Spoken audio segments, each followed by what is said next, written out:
Driver পদে fire service ও civil defence অধিদপ্তরে নতুন একটি নিয়োগ বিজ্ঞপ্তি প্রকাশিত হয়েছে। এই নিয়োগ বিজ্ঞপ্তিটি 6 এপ্রিল 2026 খ্রিস্টাব্দ থেকে প্রকাশিত হয় এবং এই নিয়োগে বাংলাদেশের সকল জেলা থেকে আবেদন করা যাবে।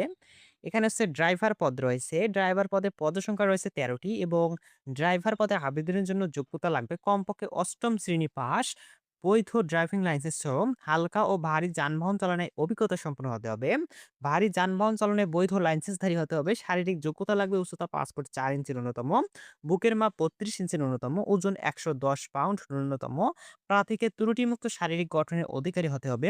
অবশ্যই অবিবাহিত হতে হবে এবং ড্রাইভার পদে আবেদনের জন্য বয়স লাগবে। এখানে বয়স হতে হবে ১ এপ্রিল ২০২৬ খ্রিস্টাব্দ তারিখে ১৮ থেকে ৩২ বছরের মধ্যে হতে হবে। অর্থাৎ যাদের বয়স ১ এপ্রিল ২০২৬ খ্রিস্টাব্দ তারিখে ১৮ থেকে ৩২ বছরের মধ্যে রয়েছে এবং অবিবাহিত রয়েছেন, তারা এই ড্রাইভার পদে আবেদন করতে পারবেন এবং ড্রাইভার পদে আবেদন শুরু হবে ১০ এপ্রিল ২০২৬ খ্রিস্টাব্দ সকাল ৯ টা এবং আবেদন শেষ হবে ৯ মে ২০২৬ খ্রিস্টাব্দ বিকাল ৫ টায় এবং এখানে হচ্ছে ড্রাইভার পদে আবেদনের জন্য আবেদন ফি হচ্ছে ৳১১২।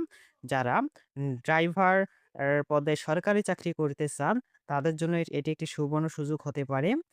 যারা ড্রাইভিং লাইসেন্স রয়েছে এবং ড্রাইভিং এর অভিজ্ঞতা রয়েছে, তারা এই নিয়োগে আবেদন করতে পারেন।